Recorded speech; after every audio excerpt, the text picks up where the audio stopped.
안녕하십니까. 조갑제TV 시청자 여러분, 저는 조갑제닷컴의 조세별입니다. 지금 시각은 2020년 8월 18일 오후 5시를 가리키고 있습니다. 최근 통합당에게 지지율 역전을 당한 민주당이 꽤 초조한 것 같습니다. 그래서 야당을 향해서 정치 공세를 펴고 있는데 그 모양이 굉장히 유치한 행태로 나타나고 있습니다. 자, 최근에 통합당을 향한 민주당의 정치 공세 한 3가지 정도의 유형으로 나타나고 있는데요. 자, 첫 번째는 또다시 반일 프레임을 들고 나왔습니다.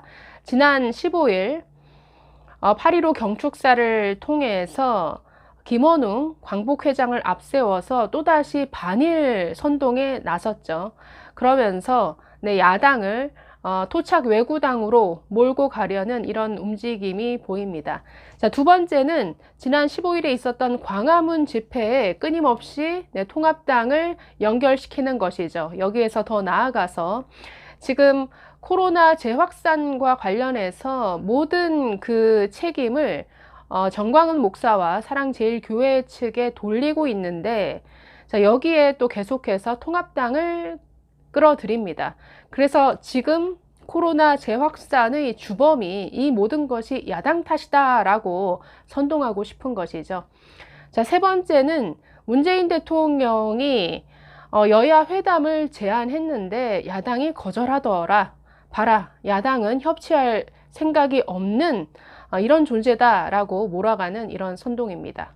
네, 첫 번째 여권의 반일 공세부터 한번 보도록 하겠습니다. 또다시 반일 프레임을 들고 나와서 야당을 토착 외구당으로 몰고 가고 싶은 그런 의도가 있는 것이죠. 자, 지난 8.15 기념사에서 광복회장 김원웅 씨가 앞장섰습니다. 아주 황당한 주장을 늘어놓았죠. 이승만 전 대통령도 친일파다. 박정희 전 대통령도 친일파다.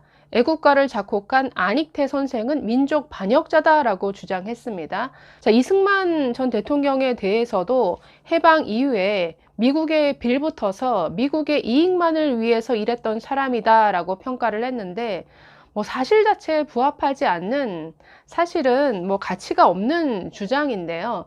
잘 아시다시피 이승만 전 대통령은 미국에게 굴종적이었던 적이 없죠. 오히려 매우 긴장 관계가 지속되었습니다.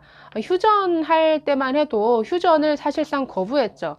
계속해서 북진 통일을 해야 된다라고 주장을 했습니다. 그리고 방공포로를 미국의 반대에도 불구하고 석방함으로써 한때는 미국이 그 이승만 제거 작전을 계획하기도 했었는데요.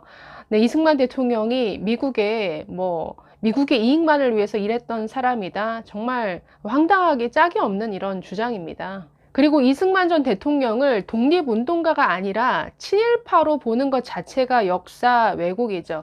해방 직후의 역사를 보시면 이 좌익 계열의 민족 단체나 우익 계열의 민족 단체나 할 것 없이 모든 건국을 준비하던, 즉 해방 직후에 아주 혼란스러운 시기에 건국준비위원회라든지 건국을 준비했던 수많은 단체들이 해외에 있던 이승만 박사를 어떻게든 자신의 지도자로 모시고 싶어서 경쟁이 붙을 정도였습니다.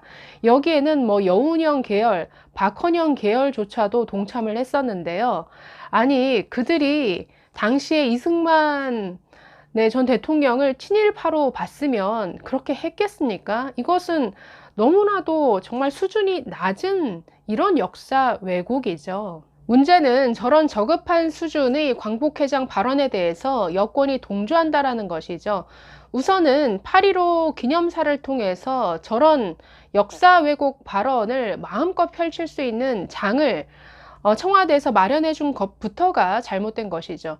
두 번째는 이런 황당 발언에 이어서 계속해서 여권 인사들이 동조 발언이 이어지고 있습니다. 이낙연, 지금 대표로 출마한 이낙연 의원도 광복회장이 그 정도의 발언은 할 수 있다, 문제 없다라는 식으로 발언을 했습니다. 여기에 더 나아가서 파묘법을 추진하고 있는 이수진 의원이라든가 여러 민주당의 의원들이 박정희 묘도 파내야 된다, 이승만 묘도 파내야 된다라고 하면서 정말 조상묘 파헤치기에 여권이 앞장서는 이런 참 유치한 이런 공세를 보이고 있습니다. 이 모두가 정치적 의도가 깔린 것이죠. 자신들의 잇따른 정책 실패로 급락한 지지율을 어떻게든 만회해 보고자 또다시 반일 선동 프레임을 들고 나왔습니다. 이걸 가지고 야당을 또다시 토착 왜구당, 친일파당 뭐 이렇게 몰아가고자 하는 의도인 것 같은데, 글쎄요, 지금 국면에서는 이것조차 그렇게 통할 것 같지가 않습니다. 자, 두 번째는 지난 15일에 있었던 광화문 집회, 그리고 정광훈 목사와 이 통합당을 어떻게든 엮어보려고 하는 이런 여권의 공세가 계속되고 있습니다. 자, 민주당의 김태년 원내대표는 18일 회의에서 이렇게 말했습니다. 통합당은 당원들을 대상으로 집회 참석 금지 조치를 취했어야 했는데 어떤 지침도 내리지 않았다. 8.15 집회를 사실상 방조한 것에 대해 국민 앞에 사과해야 한다라고 주장했습니다. 또 윤관석 정책위 수석 부의장은 광화문 집회에 참석했던 통합당의 홍문표 의원, 그리고 김진태 민경욱 전 의원을 거론하면서 통합당의 이런 행위는 명백히 국민 안전과 생명을 위협하는 행위다라고 이렇게 비난했습니다. 또 설훈 최고위원은 라디오 방송에 출연해서 광화문 집회가 코로나 폭탄을 터뜨린 것과 마찬가지다라고 주장했습니다. 그러면서 통합당은 사태를 수수방관한 정도가 아니라 오히려 독려한 게 아닌가 하는 생각이 든다. 사죄해야 한다라고 주장했습니다. 네, 민주당의 이런 주장은 상당히 억지스럽죠. 통합당이 무슨 권한이 있어서 시민들의 자발적인 집회를 막습니까? 그리고 통합당이 이 집회의 주최자도 아니었죠. 8.15 광화문 집회는 3개의 단체가 주도했는데 통합당과는 전혀 관련 없는 단체입니다. 그리고 이번 코로나 확산의 책임을 전부 광화문 집회, 또 정광훈 목사 측 탓으로 돌리려 하는 이 여권의 모습은 너무나 무책임한 것이죠. 오히려 지금 뭐 코로나 확산 위험이 있는 와중에 이 17일을 대체 공휴일로 만든 게 정부 여당입니다. 거기다가 무슨 외식, 공연, 무슨 식당 할인 쿠폰을 만들어서 대대적으로 배포하겠다라고 나선 것도 청와대와 정부 여당이었습니다. 아니, 국민들에게 휴일까지 만들어주면서 휴가를 즐겨라, 또 할인 쿠폰까지 주면서 이렇게 소비를 장려한 측은 정부 여당인데 왜 전부 이 코로나 확산의 책임을 다른 쪽으로 돌리려 하는 거죠? 물론 확진자가 나온 사랑제일교회, 그리고 정광훈 목사 등은 저는 더 조심했어야 된다고 봅니다. 방역에 있어서 더 신중했어야 하고, 확진자가 나온 상태에서 신자들이 광화문 집회에 참석하는 것은 저는 적극적으로 막았어야 한다라고 봅니다. 아쉬움이 남는 부분이 참 많은데요. 그렇다고 해서 전부 그 코로나 확산의 책임을 특정 집단으로 돌린다? 이것은 그냥 마녀사냥인 것이죠. 자, 통합당은 이런 공세에 대해서 18일 김은혜 당 대변인 논평을 통해서 이런 입장을 냈습니다. 말이 안 되는 걸 굳이 엮으려고 애쓰시는 게 안쓰러워 보일 뿐이다 라고 지적했습니다. 통합당은 전 목사와 함께한 적도 없고 아무 관계가 없다라고 강조했습니다. 또 코로나19로 국민의 생명이 위협받고 온 국민이 고통을 감내하는 상황을 왜 정치 쟁점화하는 것이냐라고 이렇게 반문했습니다. 그러면서 집권 여당은 연휴 직전 대대적인 특별 여행기간 독려, 할인 쿠폰 대대적 발급 등 안이한 대응은 인정하지 않은 채 오히려 국민 탓을 하고 있다라고 공세에 나섰습니다.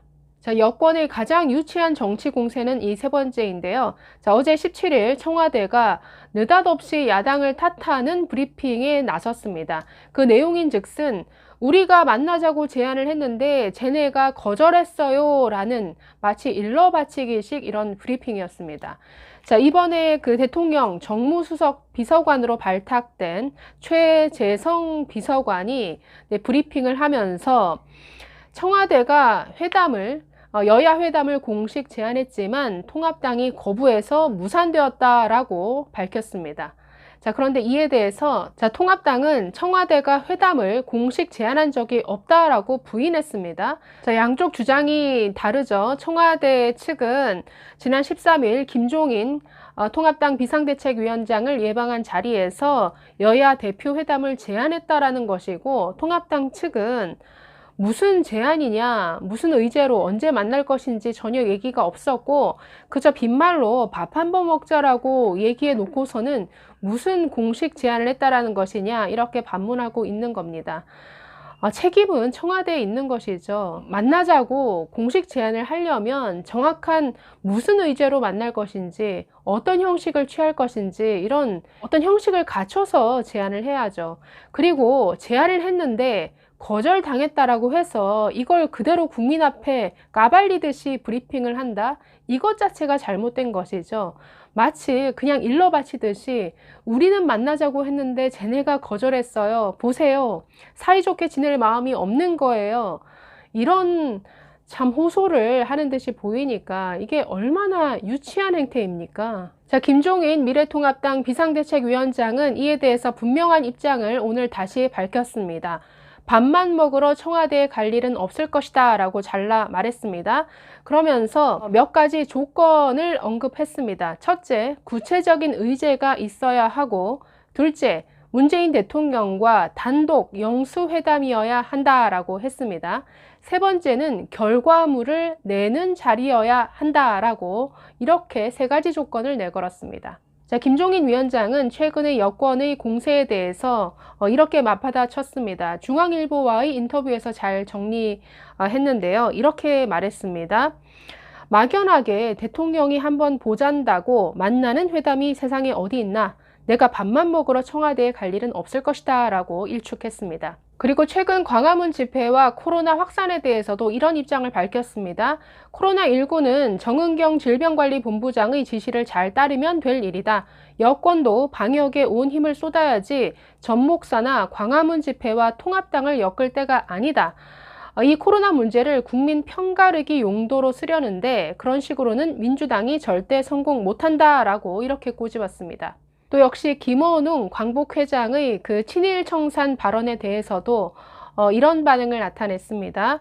대한민국이 어떻게 해서 오늘날 존재하는지 이해를 못하고 있다. 철딱선이 없는 얘기를 하고 있다라고 이렇게 일축했습니다. 네, 김종인 위원장의 말대로 철딱선이 없는 행동, 유치한 정치 공세가 이어지고 있는데 다행히 워낙에 이 문재인 정부의 실정 때문인지 여론이 그렇게 쉽게 그 선동에 넘어가지는 않는 것 같습니다. 감사합니다.